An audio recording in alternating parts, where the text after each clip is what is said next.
Well, good morning, everybody. My apologies for giving you two Englishmen in succession. Sorry about that. But I would like to say first, it's an absolutely fantastic privilege and a delight to be here today to speak to you all about the FSC genetics moratorium, which is going to start in just a few weeks' time. So we'll talk a little bit about that. I've called this talk Getting the Balance Right. And the reason I'm calling it that is that, of course, life insurance companies fear anti-selection, but customers fear discrimination. And that's really the balance that we're needing to talk about when we think about having a moratorium on genetics and insurance. So what I hope to do in this presentation is answer these questions for you. Why have a moratorium? Secondly, we're under quite a lot of pressure just to adopt the UK model, but we've decided not to do that for very good reasons. Let's have a look at what the key terms are. More importantly, why are they the way they are? And how will Australia compare internationally after the moratorium take effect? Does that sound all right? Yeah? Okay. So first question, why have a moratorium at all? Why not sit back and say, well, look, it's our right to underwrite. Why should we let anybody interfere with our right to underwrite? And the answer to that is that there are quite a lot of political factors and political pressures. Peter already mentioned that the Australian government is spending $500 million over the next 10 years on testing newborns. And of course, if every newborn has had a genetic test, the last thing the government wants is for the insurance industry to say, oh, good-o, we'll be able to deny those people insurance. So the government obviously needs its investment in that to be a success, whatever you think of that. The genetics community themselves shout loud, and they're very good lobbyists. And unfortunately, they seem to have a louder voice with the politicians than the industry does. And they're putting a lot of pressure on the industry to come up with some kind of compromise here. And we had a parliamentary joint committee which produced findings which said there should be an immediate ban on the use of genetic test results until the industry can produce a moratorium. So lots of political pressure for us to actually do something. I was talking to an ex-colleague of mine from the Association of British Insurers over the last few weeks, and he asked me what I thought the biggest risk was. And I thought the biggest risk then, a few weeks ago, was that we would be seen the way Canada was seen, which they were seen to be doing too little, too late. So even though they introduced a moratorium, the legislation followed very quickly afterwards. I'm pleased that we didn't see a change of government from that perspective, because I think this gives us a chance to embed the moratorium. If you look at international comparisons, the trend is only one way for legislation. And the more countries that introduce some kind of restrictions and they don't see prices going up, puts more pressure on us. You know, if what we were saying is true, there's going to be all these price increases, why didn't that happen in Canada? Why hasn't that happened in Germany? Why didn't that happen in the UK? And of course, we don't want life insurance fears to put people off getting the help they need. We don't want life insurance fears to stop people taking part in research. Not least, life insurers should be beneficiaries of genomic research. If we all live longer and get more healthy lives, then of course that benefits insurance. And we believe that self-regulation is the right approach. I don't believe there's any country anywhere in the world that has ever lightened its legislation on genomics. It's really hard for a government to come in and say, vote for us again, we want to let insurance companies get access to your DNA. Not a vote winner. And so the trend is only one way. So if we have self-regulation, we can at least control some of that. It's more agile. Why can't we adopt the UK model? Well, every reason really, because the products are different, the legislation is different, and so it really couldn't be more different. On the face of it, they look the same, but actually when you get up close, they look very different. One way they're different is that the moratorium in the UK has a much higher limit than we have here at £500,000, so $900,000.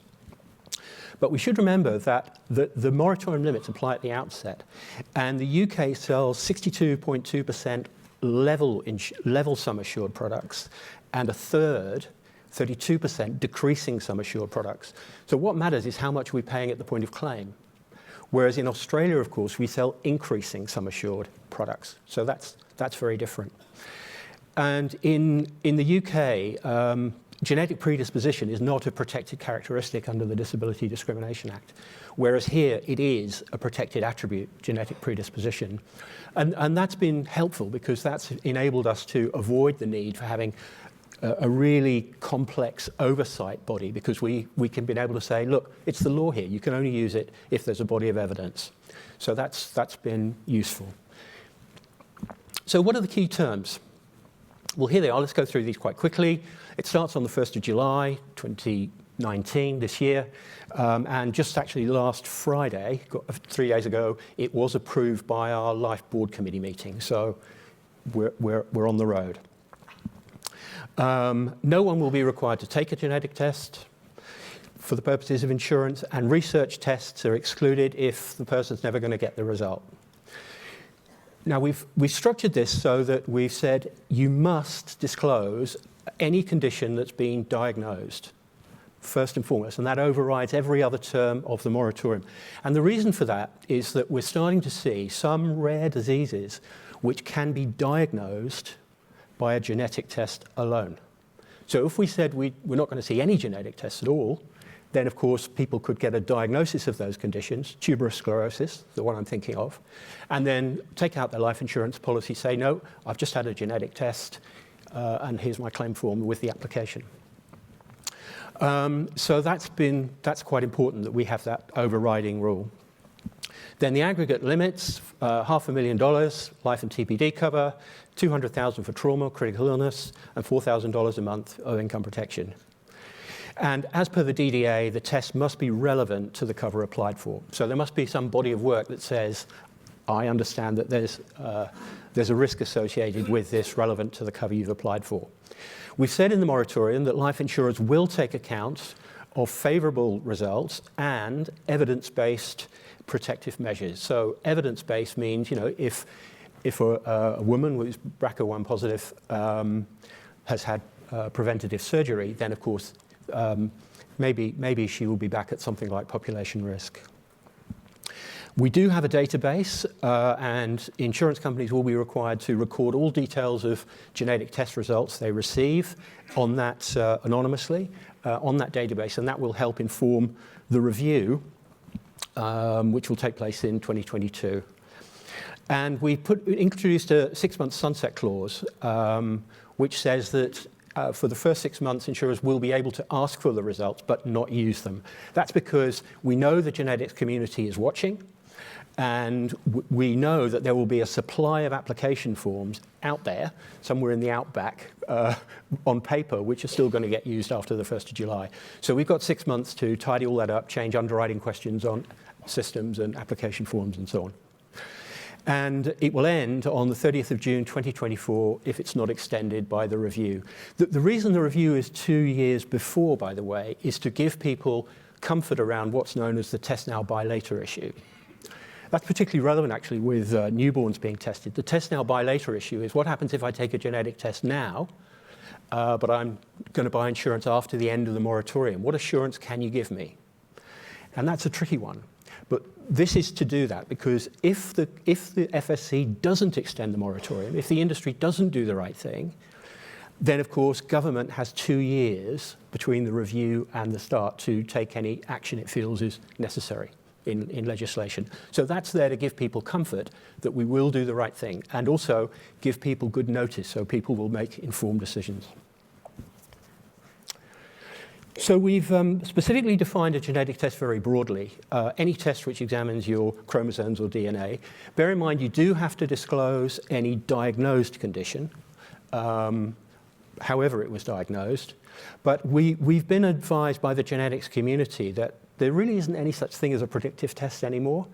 It's much more common now for people to have a whole genome sequence test. And once you've had that done, you can have it looked at again and again and again, analysed into the future as more knowledge becomes available. You don't need to have the genome done again and again, of course. Once it's done, it's done. And of course, a whole genome test, which they're increasingly doing now, means that the test will have all sorts of different characteristics, some predictive, some protective, some show carrier status. They'll be testing all newborns. One thing they'll find out is who their fathers are. That'll be interesting.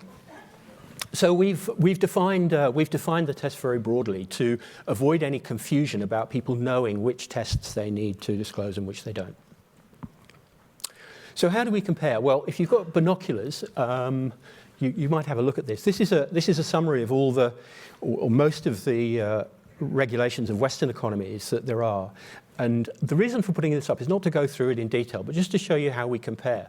And if you look at all these different columns, what type of governance, whether it applies to specific products, what stage does it apply, can insurers ask applicants to take a genetic test, can insurers ask applicants to disclose known family history, do they have a database, can customers choose to disclose a favourable test, and are there limits, and if so, what are they? The reason for pointing that out is that there's only one column that every country has got the same answer. In every other column, they're all different. And the reason is because this stuff is hard. It's really hard to get this right. And of course, different markets have different products. That one column is, can insurers ask you to take a genetic test for the purposes of taking out life insurance? Every country says no. With the exception of that, they're really all very, very different. And in particular, I wanted just to compare the limits in particular. We've got at the top 500,000 for life and TPD, 200,000 for trauma and CI, and 48,000 for IP. You'll see that's less than the UK, although the UK's limit only applies to life cover for Huntington's disease, so it's not really a limit at all. But we're very much in line with Germany and Switzerland, very close to the limits that exist there, and rather more generous than Sweden with Krona, and more generous than Holland. Although I should say that the Swedish limits, which are defined in law, are different to everybody else in the sense that they're index linked, where no one else has them index linked. So with that was really all I wanted to say. I hope you've got some great questions for me. Thank you.